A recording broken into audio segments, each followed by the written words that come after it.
أعوذ بالله من الشيطان الرجيم بسم الله الرحمن الرحيم ولكل أمة أجل فإذا جاء أجلهم لا يستغفرون ساعة ولا يستقدمون يا بني آدم إما يأتينكم رسل منكم يقصون عليكم آياتي فمن اتقى وأصلح فلا خوف عليهم ولا هم يحزنون والذين كذبوا بآياتنا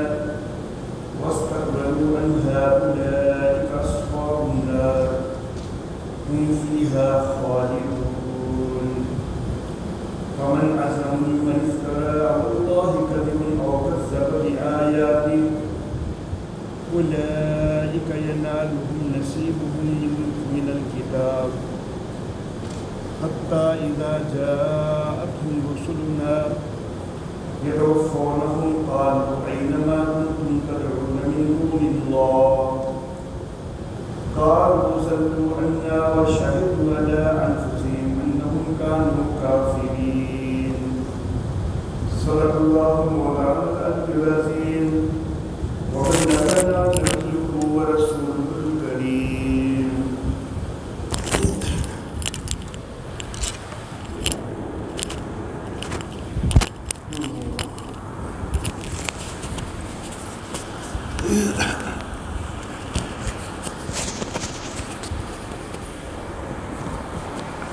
اللہ اکبر. وَلِكُلِّ أُمَّةٍ أَجَلٌ، اور ہر امت کے لیے ایک مدت ہے. فَإِذَا جَاءَ أَجَلُهُمْ، پس جس وقت ان کی مدت آ پہنچی، لا يستأخرون ساعة، تو ایک گھڑی بھی پیچھے نہیں ہوں گے، ولا يستقدمون، اور نہ ہی آگے ہوں گے. یا بنی آدم، اے آدم کی اولاد، اما یاتینکم رسل منکم، جب تمہارے پاس تم میں سے رسول آئیں، یقصون علیکم آیاتی، تم پر میری آیتوں کو بیان کریں. فمن اتقى واصلح، تو جس نے تقوی اختیار کیا اور اصلاح کی، فلا خوف علیہم ولا هم يحزنون، تو نہ ان کے اوپر کوئی خوف ہوگا اور نہ وہ غمگین ہوں گے. والذین کذبوا بآیاتنا، اور وہ کہ جنہوں نے ہماری آیتوں کی تکذیب کی، واستکبروا عنہا، اور ان سے تکبر کیا، اولئک اصحاب النار، وہ جہنم والے لوگ ہیں. ہم فیہا خالدون، وہ اس میں ہمیشہ رہیں گے.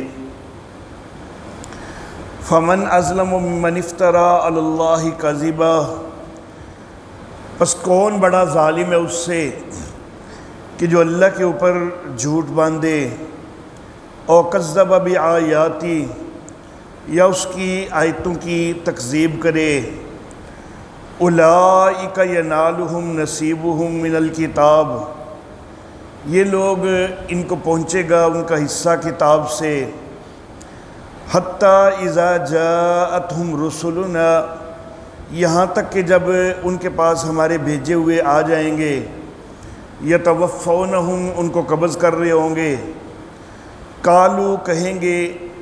اینما کنتم تدعون من دون اللہ، جن کو تم اللہ کے سوا پکارا کرتے تھے کہاں ہیں وہ؟ قالوا، وہ کہیں گے، ضلوا عنا، وہ تو ہم سے گم ہو گئے. وشہدوا علی انفسہم، اور وہ خود اپنی جانوں پر گواہی دیں گے، انہم کانوا کافرین، کہ وہ کافر تھے. محترم احباب، اللہ رب العزت نے گزشتہ آیات مبارکہ میں خود ساختہ تحریمات کی نفی فرمائی ہے اور اللہ رب العزت نے اپنے احکام ذکر فرمائے ہیں کہ ان کے اوپر عمل کرنا ہے، اور ان تحریمات کا ذکر فرمایا کہ جو اللہ نے حرام قرار دی ہیں چیزیں، تو ان سب کا انسان کو خیال رکھنا ہے۔ لیکن کچھ لوگ ہوتے ہیں کہ جو اللہ کی آیتوں کے مطابق اپنا عمل بناتے ہیں،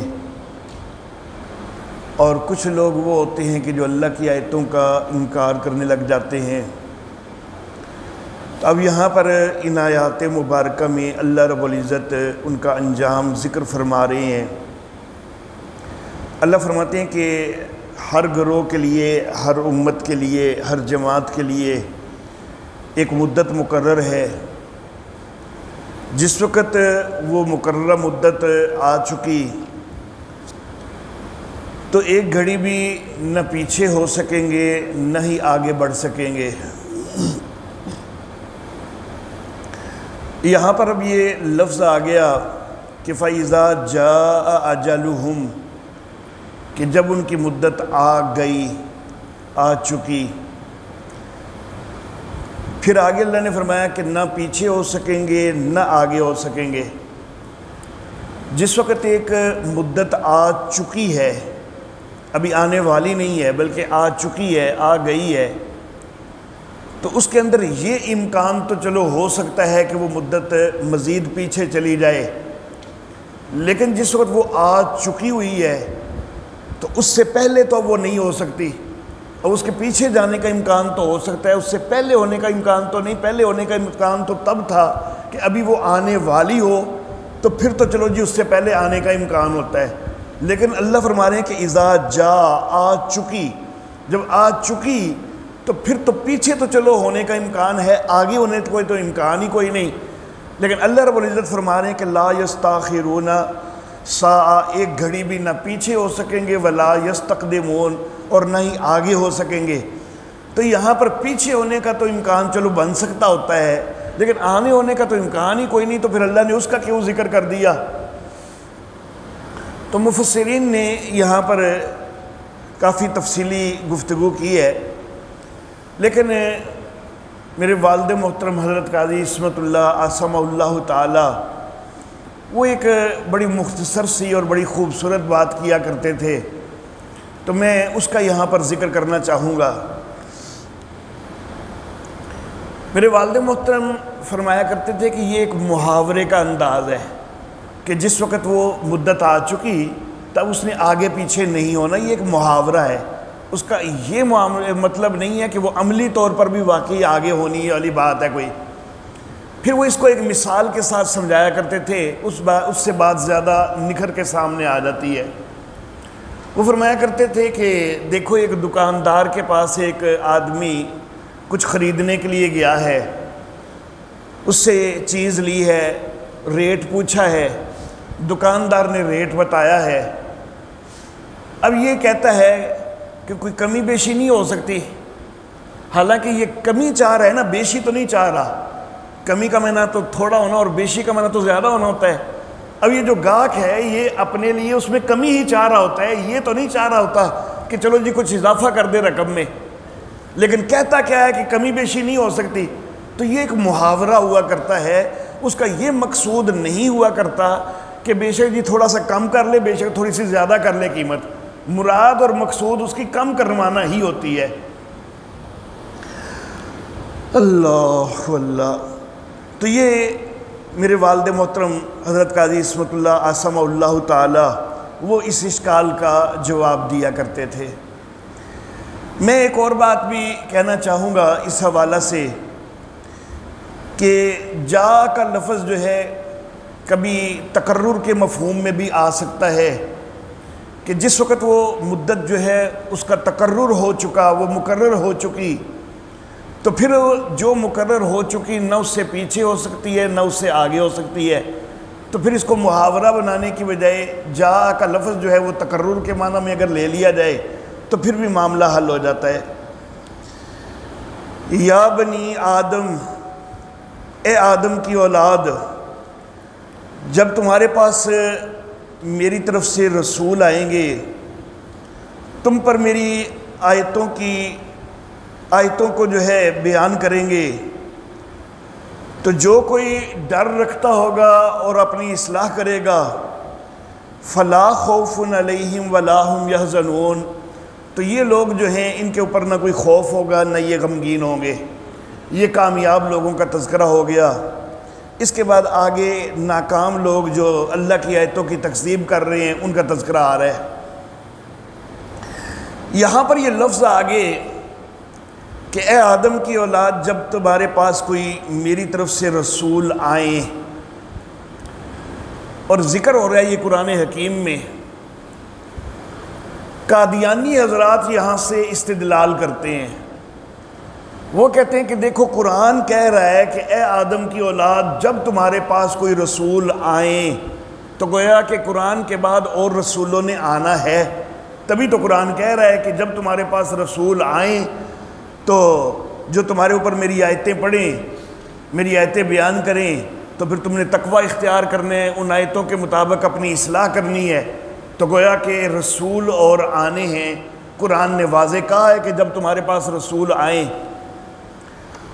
تو اصل معاملہ یہ ہے کہ یہ جو یا بنی آدم ہے نا، یہ جس وقت نسل انسانی کو زمین پر بھیجا گیا ہے نا، اس وقت یہ خطاب کیا گیا ہے،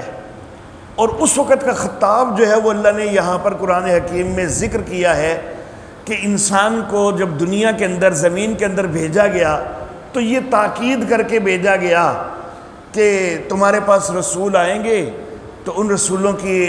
جو ہے وہ بات ماننی ہے، ایمان قبول کرنا ہے، تقوی اختیار کرنا ہے، اصلاح کرنی ہے۔ تو یہ خطاب اصل میں انسان کو دنیا پر بھیجتے ہوئے کیا گیا ہے، اس کا یہاں پر اللہ رب العزت نے تذکرہ فرمایا ہے۔ اب اس کی دلیل کیا ہوگی کہ یہ خطاب قرآن حکیم نے کوئی مستقبل کے متعلق نہیں بیان کیا، بلکہ یہ جس وقت حضرت آدم علیہ السلام کو دنیا میں اتارا جا رہا ہے اس وقت کا یہ بیان ہے۔ اس کی دلیل کیا ہے؟ تو اس حوالے سے میں یہ بات ذکر کرنا چاہوں گا، اور یہ بات جو میں ذکر کرنے لگا ہوں یہ بھی میرے والد محترم حضرت قاضی عصمت اللہ عاصمہ اللہ تعالی، یہ ان کی بتلائی ہوئی دلیل ہے۔ پیچھے ذکر جو ہے ہوا ہے حضرت آدم علیہ الصلاۃ والتسلیمات اور ان کی اہلیہ کے جنت میں ٹھہرائے جانے کا۔ آیت نمبر 19 میں وَيَا آدَمُ اسْكُنْ أَنْتَ وَزَوْجُكَ الْجَنَّةَ، پھر شیطان کے وسوسہ ڈالنے کا تذکرہ ہوا۔ یہ سارا معاملہ پیچھے گزشتہ آیات کے اندر ذکر ہوا ہے۔ اب یہی چیز جو ہے سورۃ البقرہ کی طرف آ جائیں۔ سورۃ البقرہ آیت نمبر 38،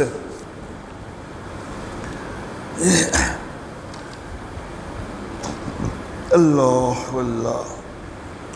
اچھا جی،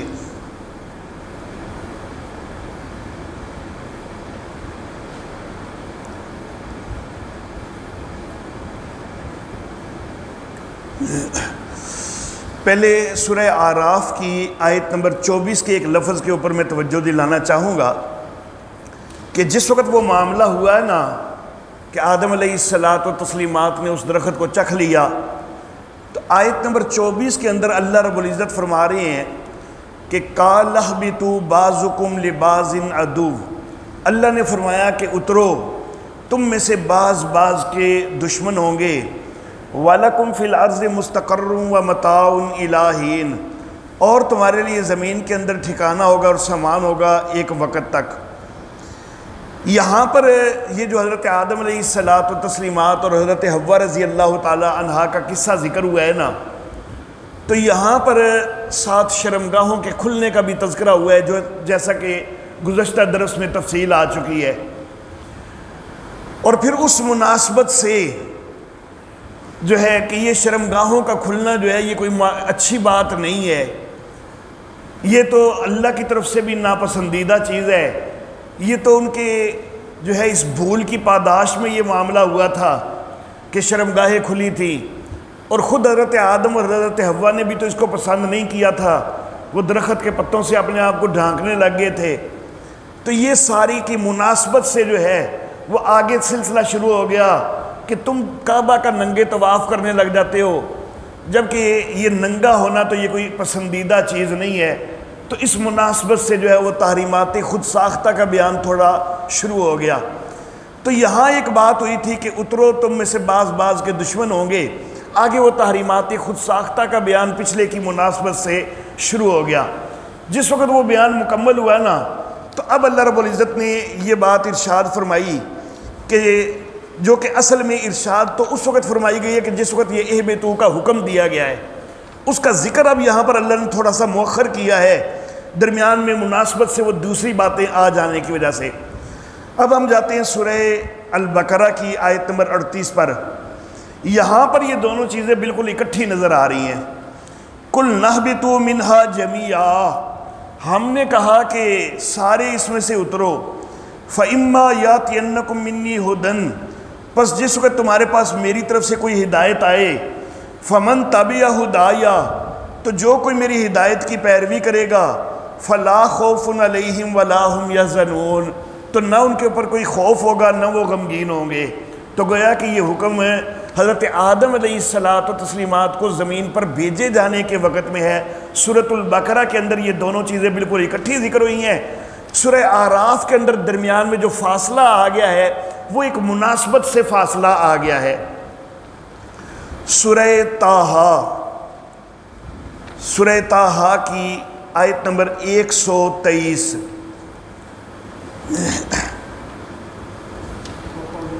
جی صفحہ نمبر 289 289۔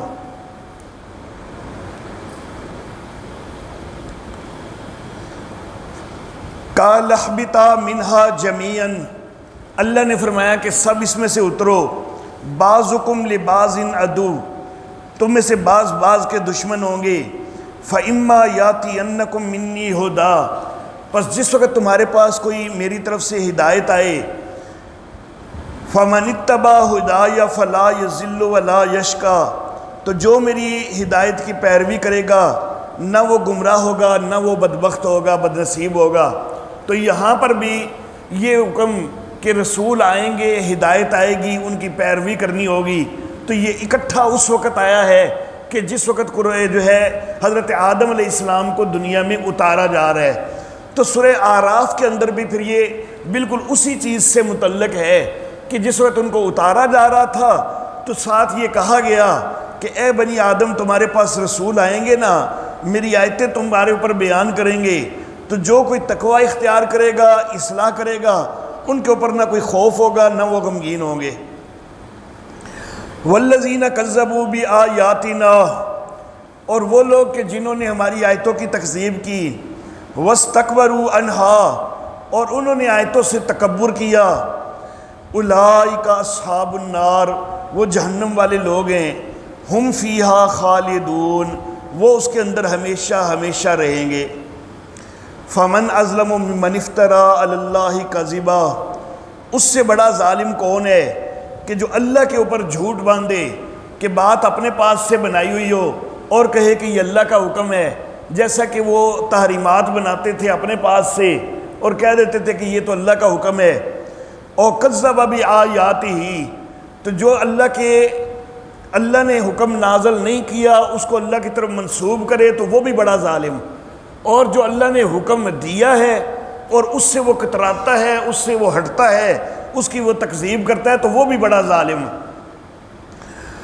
پیچھے اللہ رب العزت نے وہ احکام بھی ذکر کیے ہیں نا، کل کے درس میں جن کا ذکر آیا تھا کہ بھائی اللہ نے ان چیزوں کا حکم نہیں دیا، اللہ نے تو ان چیزوں کا حکم دیا ہے، تو جن چیزوں کا حکم نہیں دیا ان کو اللہ کی طرف منسوب کرے تو وہ بھی بڑا ظالم، اور جن کا اللہ نے حکم دیا ہے ان کی تکذیب کرے تو وہ بھی بڑا ظالم۔ اولئک ینالہم نصیبہم من الکتاب، یہ لوگ جو ہیں ان کو ان کا حصہ پہنچے گا کتاب سے، یعنی جو ان کے لیے دنیا کے اندر جتنا کوئی رزق وغیرہ لکھا ہوا ہے، جتنی کوئی ان کی مدت لکھی ہوئی ہے وہ تو ان کو پہنچے گی، لیکن اس کے بعد کیا ہوگا کہ حتیٰ اذا جاءتہم رسلنا، جس وقت ہمارے بھیجے ہوئے ان کے پاس آ جائیں گے، یتوفونہم، ان کو قبض کر رہے ہوں گے، ان کی جانیں قبض کر رہے ہوں گے، موت کا وقت آ جائے گا، قالوا این ما کنتم تدعون من دون اللہ، تو وہ ہمارے بھیجے ہوئے ان سے کہیں گے کہ کہاں ہیں کہ جن کو تم اللہ کے سوا پکارا کرتے تھے۔ یہاں پر اللہ رب العزت نے لفظ استعمال فرمائے ہیں کہ حتیٰ اذا جاءتہم رسلنا، یہاں تک کہ جب ان کے پاس ہمارے بھیجے ہوئے آتے ہیں۔ سورۃ السجدہ ہے، 32ویں سورہ مبارکہ ہے، اس کی آیت نمبر 11۔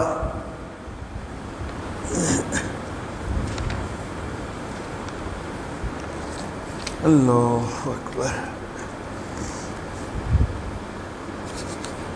جی صفحہ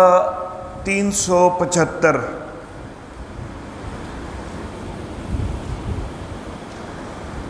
یہاں پر لفظ آیا کہ قُلْ يَتَوَفَّاكُمْ مَلَكُ الْمَوْتِ الَّذِي وُكِّلَ بِكُمْ، اے نبی آپ ان سے کہیے کہ یتوفاکم ملک الموت، کہ تمہاری جانیں قبض کرے گا ملک الموت۔ تو ملک الموت قرآن حکیم نے اس کا نام ذکر نہیں کیا، کسی صحیح حدیث کے اندر بھی ملک الموت کا نام ذکر نہیں ہوا، لیکن بہرحال اسرائیلی روایات سے یہ پتہ چلتا ہے کہ ملک الموت کا نام اسرائیل ہے۔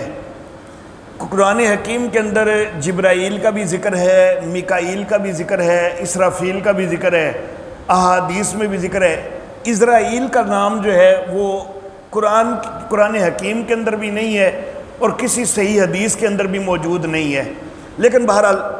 ملک الموت کا لفظ جو ہے قرآن حکیم میں ذکر ہوا۔ اب یہاں پر کچھ لوگ یہ سورہ سجدہ کی جو آیت مبارکہ ہے، جب اس میں آ گیا کہ ملک الموت تم کو قبض کرے گا، تو کچھ لوگ جو ہے وہ کہنا شروع کر دیتے ہیں کہ دیکھو ایک ملک الموت وہ دنیا کی میں ہر جگہ پر موجود ہو سکتا ہے، کیونکہ جانیں قبض ہو رہی ہیں، کوئی ایک ہی وقت میں کوئی امریکہ میں قبض ہو رہی ہے، کوئی پاکستان میں قبض ہو رہی ہے، کوئی انگلینڈ میں قبض ہو رہی ہے، تو ملک الموت امریکہ میں بھی موجود ہے، ملک الموت پاکستان میں بھی موجود ہے، ملک الموت انگلینڈ میں بھی موجود ہے۔ تو اگر ملک الموت ہر جگہ موجود ہو سکتا ہے تو کیا نبی جن کا درجہ زیادہ ہے وہ ہر جگہ موجود نہیں ہو سکتے؟ تو وہ یہاں سے استدلال کرنے لگ جاتے ہیں۔ تو میں یہ عرض کرنا چاہوں گا، سورہ زمر ہے، آیت سورت 39ویں ہے، آیت نمبر 42 ہے، صفحہ 418۔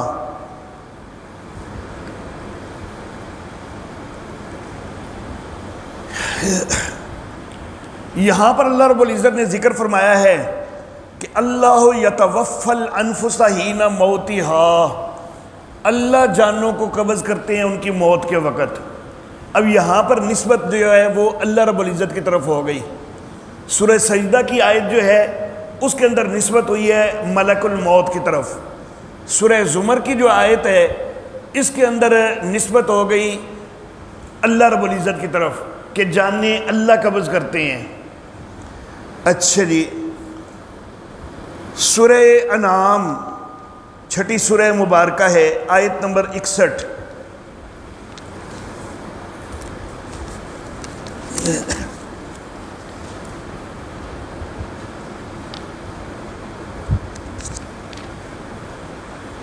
جی صفحہ نمبر 123، صفحہ 123 کی پہلی سطر میں ہی آیت نمبر 61 کے اندر لفظ ہیں حتیٰ اذا جاء احدکم الموت، یہاں تک کہ جب تم میں سے کسی کو موت آتی ہے، توفتہ رسلنا، تو ہمارے بھیجے ہوئے اس کو قبض کرتے ہیں۔ سورہ اعراف کے اندر بھی ہمارے بھیجے ہوئے کا لفظ آیا، اب یہ بھیجے ہوئے کون ہیں؟ سورہ محمد 47ویں سورہ مبارکہ ہے، آیت نمبر 27۔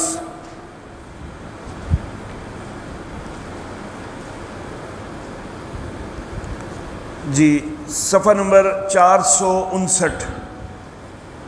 آخری سطر ہے صفحہ کی 459 کی۔ فَكَيْفَ إِذَا تَوَفَّتْهُمُ الْمَلَائِكَةُ،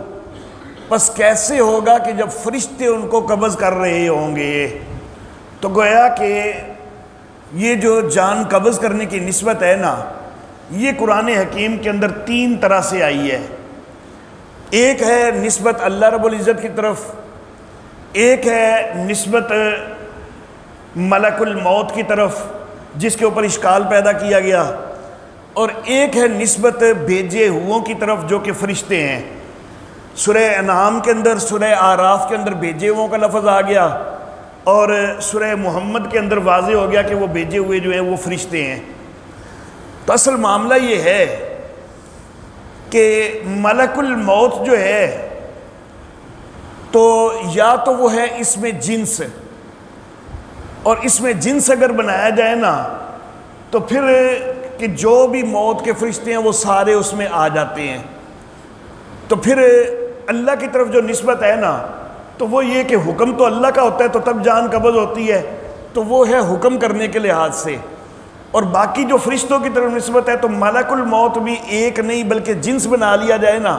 تو ملک الموت بھی اس کے اندر سارے موت والے فرشتے آ جاتے ہیں۔ تو ایک صورت تو یہ، اور دوسری صورت یہ کہ ملک الموت چلو ایک مان لیا جائے، ملک الموت ایک مان لیا جائے، لیکن اس کے تحت ہیں دوسرے بہت سارے فرشتے،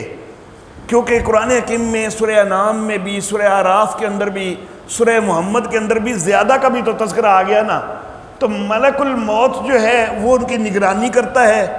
اور وہ کسی کو انگلینڈ میں بھیج دیتا ہے، کسی کو امریکہ میں بھیج دیتا ہے، کسی کو پاکستان میں بھیج دیتا ہے۔ تو فرشتے آگے کئی ہیں جو مختلف جگہوں پر جا کے جانیں قبض کرتے ہیں۔ تو یا تو ملک الموت بھی لفظ جو ہے وہ جنس کا بنا لیا جائے تو پھر یہ ساری آیتیں جو ہیں وہ زیادہ فرشتوں سے متعلق ہو جائیں گی،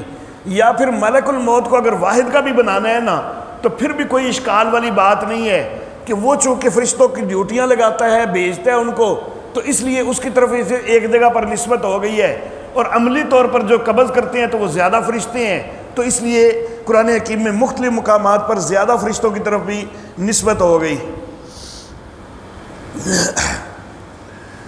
اچھا جی،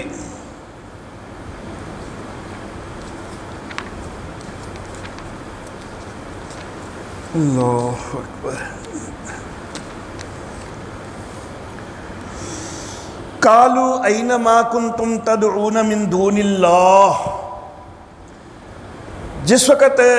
فرشتے ان کی جانیں قبض کرتے ہیں نا تو فرشتے کہتے ہیں کہ کہاں گئے وہ کہ جن کو تم اللہ کے سوا پکارتے تھے۔ ایک تو سوال ہونا ہے نا آخرت میں، حساب و کتاب ہونا ہے آخرت میں، وہاں پر حدیث مبارکہ میں یہ لفظ آتے ہیں کہ ان اول ما یحاسب بہ العبد یوم القیامت من عملہ صلاتہ، کہ قیامت والے دن بندے سے اس کے عمل میں سے سب سے پہلے جس کے متعلق سوال ہوگا نا تو وہ اس کی نماز ہے۔ تو یہ حساب و کتاب کا جو تذکرہ آتا ہے تو عمل کے لحاظ سے قیامت والے دن جو حساب کتاب میں عمل کے لحاظ سے سب سے پہلے، حدیث میں بھی من عمل ہی کا لفظ موجود ہے کہ عمل کے لحاظ سے سب سے پہلے سوال ہونا ہے حساب کتاب میں نماز کا، لیکن یہ عمل کے اوپر نوبت تب آنی ہے کہ پہلے عقیدے کے متعلق کامیابی ہو چکی ہو۔ جس کی عقیدے کے متعلق کامیابی ہو چکی ہو، ایمان اس کا ثابت ہو جائے تو پھر عمل کے متعلق سوال آنا ہے۔ یہ نہیں کہ قیامت والے دن جو ہے وہ صرف پہلے عمل ایمان کے متعلق سوال ہی کوئی نہیں ہونا اور صرف عقیدہ عمل کے متعلق ہی سوال ہونا ہے۔ تو وہ معاملہ جو ہے وہ عمل کے لحاظ سے کہ اعمال میں سے سب سے پہلا سوال نماز کے متعلق ہے، یہ نہیں کہ مجموعی طور پر سب سے پہلا سوال جو ہے وہ نماز سے متعلق ہے۔ مجموعی طور پر تو سب سے پہلا سوال تو موت سے بھی پہلے ہو جانا ہے، قیامت والے دن جو حساب کتاب ہونا ہے وہ تو ہونا ہے، قبر میں جو ہونا ہے وہ تو ہونا ہے۔ یہاں پر اللہ رب العزت نے اس سوال و جواب کا ذکر کیا ہے، اس سوال کا ذکر کیا ہے کہ جو مرنے سے بھی پہلے کافروں سے جس وقت ان کی جانیں قبض ہو رہی ہوتی ہے نا، تو اس وقت فرشتے ایک سوال کرتے ہیں، اللہ اللہ، کہ جن جن کو اللہ کے سوا پکارتے رہے ہو کدھر گئے آج تمہیں بچا نہیں رہے، تمہاری موت آ رہی ہے، تم کو موت سے بچا کوئی نہیں رہے، مرنے کے بعد تمہیں عذاب دیا جانا ہے، تمہیں بچا کوئی نہیں رہے۔ تو یہ مرنے کے وقت بھی ایک سوال و جواب ہے۔ عام طور پر قبر کے سوال و جواب کا یا آخرت کے حساب و کتاب کا تو لوگ تذکرہ کرتے ہی رہتے ہیں نا، لیکن یہ سوال و جواب مرنے کے وقت ہے۔ اللہ رب العزت نے اس کا یہاں پر ذکر فرمایا ہے کہ اینما کنتم تدعون من دون اللہ، فرشتے ان سے پوچھتے ہیں کہاں گئے وہ کہ جن کو تم اللہ کے سوا پکارتے ہو، قالوا ضلوا عنا، تو مرتے ہوئے وہ کہیں گے، تو یہ زبان حال سے بے شک کہنا ہو، بے شک زبان قال سے کہنا ہو کہ وہ تو آج ہم سے گم ہو گئے،